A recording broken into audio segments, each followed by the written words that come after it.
খুব ভাল লগা এটা বিষয়। সদৌ আহোম ছাত্ৰ সন্থা কেন্দ্ৰীয় সমিতি আমি খুব আপ্লুত হৈছোঁ। এখন দীৰ্ঘদিনীয়া সংগ্ৰাম, এই নামৰূপবাসীৰ আৰু এই শ্ৰমিকসকলৰ এখন দীৰ্ঘদিনীয়া সংগ্ৰাম যে চতুৰ্থ গোষ্ঠী স্থাপন হ'ব লাগে। আৰু যোৱাকালি কেন্দ্ৰীয় চৰকাৰে অনুমোদন দি যি নামৰূপবাসীৰ প্ৰতি যি সঁহাৰি জনালে তাৰ বাবে আমি ধন্যবাদ জনাইছোঁ। আৰু এই দীঘলীয়া সংগ্ৰামখনত শ্ৰমিকসকলৰ গোটৰ পৰা আৰম্ভ কৰি অন্যান্য দল সংগঠনৰ যি দীঘলীয়া সংগ্ৰাম, এই সংগ্ৰামখনত নেপথ্যত থাকি নামৰূপৰ সংগ্ৰামখন দিল্লীলৈ লৈ গৈ দিল্লীৰ পৰা আজৰি আনি ফলপ্ৰসূ কৰাৰ ক্ষেত্ৰত যি ধৰণৰ সহযোগিতা নেপথ্যত থাকি আগবঢ়ালে এই স্থানীয় বিধায়ক তৰংগ গগৈ ডাঙৰীয়াক আমি ধন্যবাদ জনাইছোঁ। আৰু অনাগত দিনত এনেধৰণৰ প্ৰকৃতাৰ্থত ৰাইজৰ বাবে কাম কৰি যোৱাৰ ক্ষেত্ৰত আমি তেখেতক আমি সহযোগিতা আগবঢ়াম আৰু প্ৰতিটো ক্ষেত্ৰতে আমি তেখেতৰ লগত থাকিম বুলি আমি কথা দিছোঁ। কাৰণ তেখেতে প্ৰকৃত অৰ্থত জনগণৰ হৈ কাম কৰা সেইদিনা পৰিলক্ষিত হৈছে। গতিকে আমি কেন্দ্ৰীয় চৰকাৰক ধন্যবাদ জ্ঞাপন কৰিছোঁ। এই মানুহৰ আৱেগ আৰু অনুভূতিক বুজি এই উদ্যোগটো স্থাপনৰ ক্ষেত্ৰত তেওঁলোকে যি সহযোগিতা কৰিলে তাৰ বাবে ধন্যবাদ জনাইছোঁ। আৰু নিৰ্দিষ্ট সময়ৰ ভিতৰত এই উদ্যোগটো সম্পূৰ্ণ কৰি এই নামৰূপবাসী ৰাইজক সহযোগিতা আগবঢ়াবৰ কাৰণে, এই নামৰূপবাসী ৰাইজক সকাহ দিবৰ কাৰণে আমি আহ্বান জনোৱাৰ লগতে নিৰ্দিষ্ট সময়ত হৈ থক তাৰে আমি পোষকতা কৰিছোঁ। সদৌ আহোম ছাত্ৰ সন্থাই পুনৰবাৰ কেন্দ্ৰীয় চৰকাৰ, অসমৰ মুখ্যমন্ত্ৰী হিমন্ত বিশ্ব শৰ্মা ডাঙৰীয়া আৰু এই স্থানীয় বিধায়ক তৰংগ গগৈ ডাঙৰীয়াক কৃতজ্ঞতা, ধন্যবাদ। আৰু অনাগত দিনত তেওঁলোকৰ লগত সহায় আৰু সহযোগিতাৰে আমি থকাৰ পোষকতা কৰি আৰু উদ্যোগটো নিৰ্দিষ্ট সময়ত হৈ উঠাৰ আশাৰে আমি ধন্যবাদ জনাইছোঁ। প্ৰথমতে মই আমাৰ স্থানীয় বিধায়ক তৰংগ গগৈ, অসমৰ মুখ্যমন্ত্ৰী সৰ্বানন্দ সোণোৱাল আৰু আমাৰ লোকেল MP, স্থানীয় MP সৰ্বানন্দ সোণোৱাল ডাঙৰীয়াক মই ধন্যবাদ এইকাৰণে জনাইছোঁ।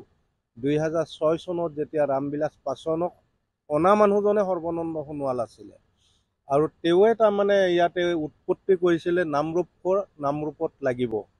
আৰু সেই সম্বন্ধে তাৰমানে ৰামবিলাস পাছোৱানে সেই দিনটোত ঘোষণা কৰিছিলে আৰু তাৰ প্ৰতিক্ৰিয়া আহি যোৱাকালি প্ৰতিফলন হৈছে, কেবিনেট এপ্ৰুভেল হৈছে, শ্বেয়াৰ হোল্ডাৰৰ যিখন তাৰমানে কমিটি গঠন হ'ল তাত তাৰমানে কোনে কিমান পাৰ্চেণ্টেজ ল'ব। অসম চৰকাৰে 40% ল'ব, আমাৰ BVFCLৰ 11% থাকিব, HRLৰ 13% থাকিব, অইল ইণ্ডিয়াৰ 18% থাকিব আৰু আমাৰ NFL থাকিব 18%।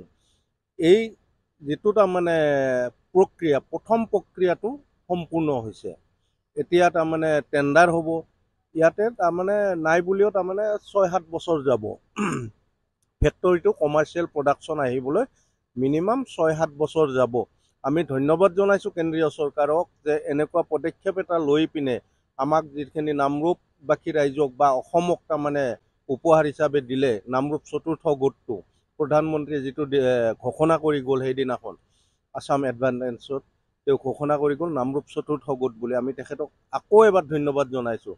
গতিকে ভাল হ'ব, নামৰূপৰ উন্নতি হ'ব, নামৰূপ সম্পূৰ্ণ জিলিকি উঠিব। পোনপ্ৰথমে আমি আচলতে ধন্যবাদ জ্ঞাপন কৰিছোঁ আমাৰ সমষ্টিৰ বিধায়ক তৰংগ গগৈ ডাঙৰীয়া।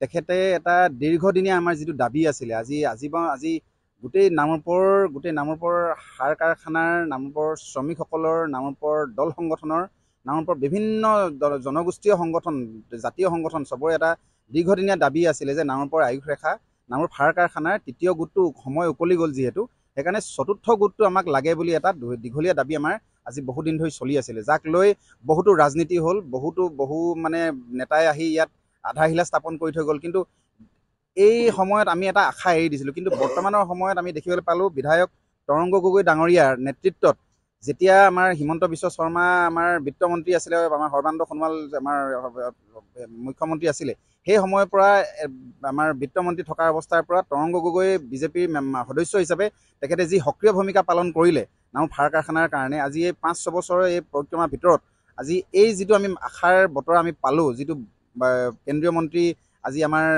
মাননীয় প্ৰধানমন্ত্ৰী নৰেন্দ্ৰ মোদী ডাঙৰীয়াই যিটো আজি বাৰ্তা কালি প্ৰেৰণ কৰিলে যে অসমৰ কাৰণে নামৰূপ সাৰ কাৰখানাৰ নামৰূপৰ 11%, অইলৰ 18%, সাৰলৰ 13%, NFL-ৰ 18% আৰু বাকী অসম চৰকাৰৰ 40%, ইয়াত আচলতে সম্পূৰ্ণ শ্ৰেয় অসমৰ মাননীয় মুখ্যমন্ত্ৰী ডক্টৰ হিমন্ত বিশ্ব শৰ্মা ডাঙৰীয়া আৰু মাননীয় আমাৰ নাহৰকটীয়াৰ বিধায়ক তৰংগ গগৈ ডাঙৰীয়া। আমি তেওঁলোকক অশেষ ধন্যবাদ জ্ঞাপন কৰিছোঁ।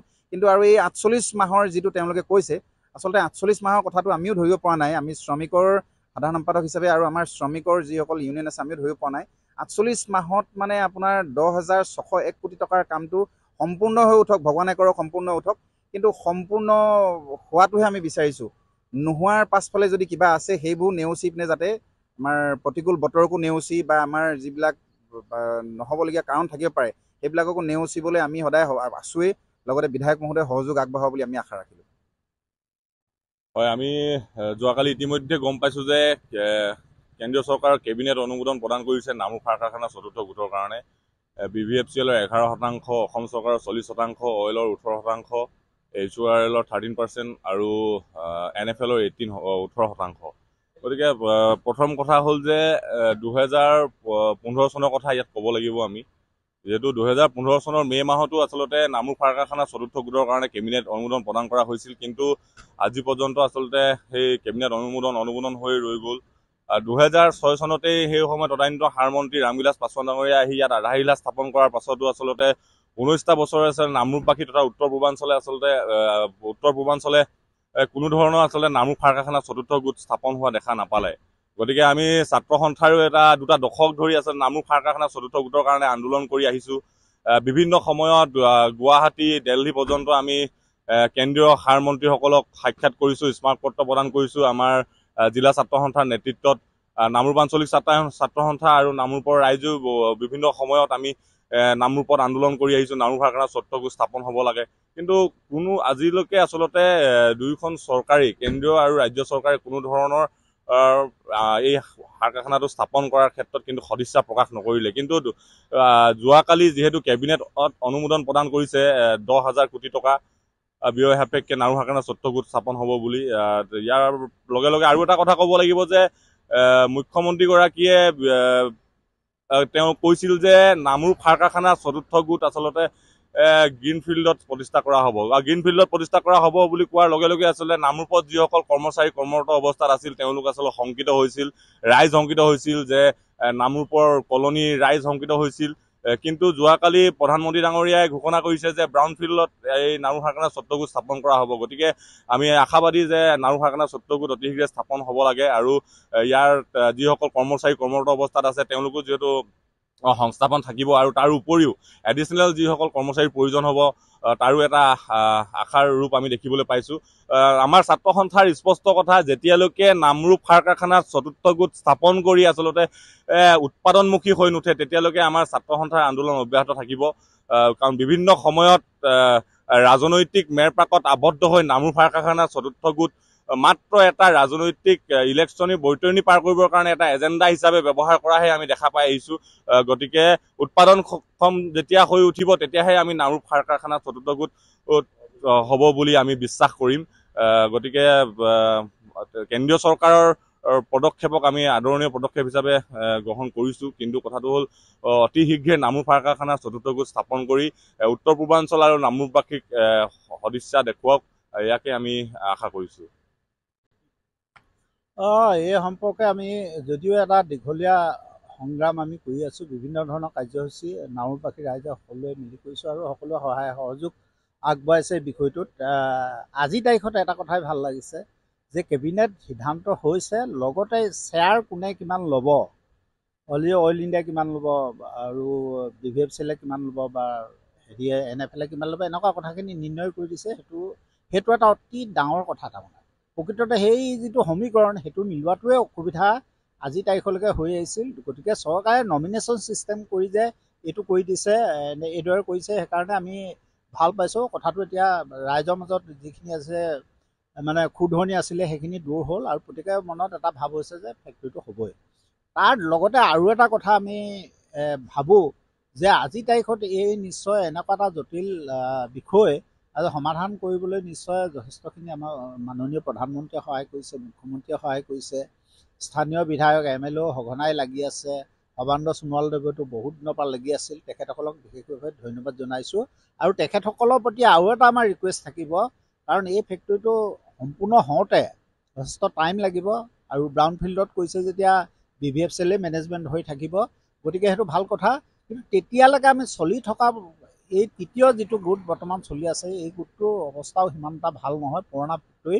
গতিকে চৰকাৰে ইয়াৰ ৰিভেম্পিং আঁচনি বা আৰ্থিকভাৱে সহায় কৰি আৰু নতুন প্লানটো প্ৰডাকশ্যন হোৱালৈকে এই প্লানটোৰ যোগেদি যাতে চৰকাৰৰ মানে চলাই থাকিব পৰা হয়, তাৰ কাৰণে চৰকাৰে আৰ্থিকভাৱে বা তেখেতসকলৰ সদিচ্ছাৰ যোগেদি আমি এটা হেৰি পাম বুলি আজি আমি কৰ্মচাৰীসকলেও আশা কৰিছোঁ।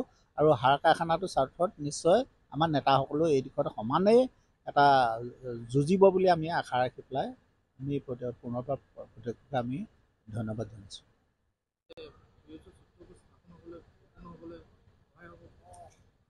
আচলতে পোনপ্ৰথমে আমি আমাৰ মুখ্যমন্ত্ৰী ডক্টৰ হিমন্ত বিশ্ব শৰ্মা, আমাৰ লোকেল আমাৰ MLA তৰংগ গগৈ আৰু আমাৰ MP সৰ্বানন্দ সোণোৱাল প্ৰমুখ্যে কৈ আমাৰ ভাৰতৰ প্ৰধানমন্ত্ৰী কালি যি কেবিনেটত তেওঁলোকে অনুমোদন জনালে, সকলোকে ধন্যবাদ জ্ঞাপন কৰিছোঁ।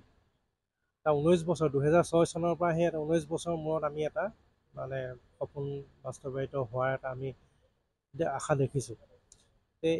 তথাপিতো ইয়াৰ মাজতে এটা কথা কওঁ যে চৰকাৰে যিখিনি নমিনেট কৰি দিছে, ধৰি লওক NFL হওক, oil India limited, HURL hard, এই কামখিনি তেওঁলোকে 48 মাহ বুলি কৈছে। যে আমি ইতিমধ্যে আমি 19 বছৰ সময় আমি অতিবাহিত কৰিছোঁ। ফেক্টৰীটো বৰ্তমান এক্সিষ্টিং যিটো আমাৰ প্লাণ্ট, সেইটো অৱস্থা ভাল নহয়।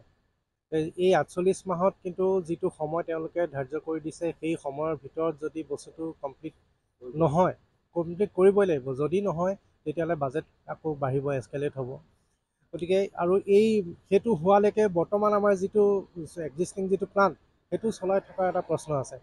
আৰু সেইটো চলি থাকিব লাগিব, তেতিয়াহে মানুহৰ দৰমহা হ'ব।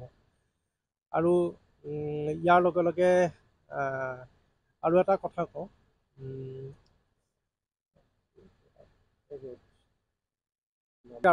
কওঁ, এইখিনিতে আটাইতকৈ ডাঙৰ মানে প্ৰশ্নটো হৈছে, আমি এতিয়া ইতিমধ্যে গম পাইছোঁ যে আমাৰ যিখন এক্সিষ্টিং মেনেজমেণ্ট, এই মেনেজমেণ্টখন আমাৰ চেঞ্জ হ'ব। কাৰণ ষ্টেক হোল্ডাৰ বেলেগ বেলেগ হ'ব, অসম গভৰ্ণমেণ্টৰ আছে। মেনেজমেণ্টখন চেঞ্জ হ'ব, আমি সেইটো বাৰু ঠিকেই আছে। কিন্তু আমাৰ ইয়াত যিখিনি এমপ্লয়িজ আছে অলৰেডি, সেই এমপ্লয়িজখিনিৰ যাতে ভৱিষ্যতে তেওঁলোকৰ চাকৰিটো যাতে ইয়াত সুৰক্ষিত হয়, আমাৰ সেইটো এটা মানে ডাঙৰ প্ৰশ্ন আছে। সেই বস্তুটো আমাৰ থাকিব লাগিব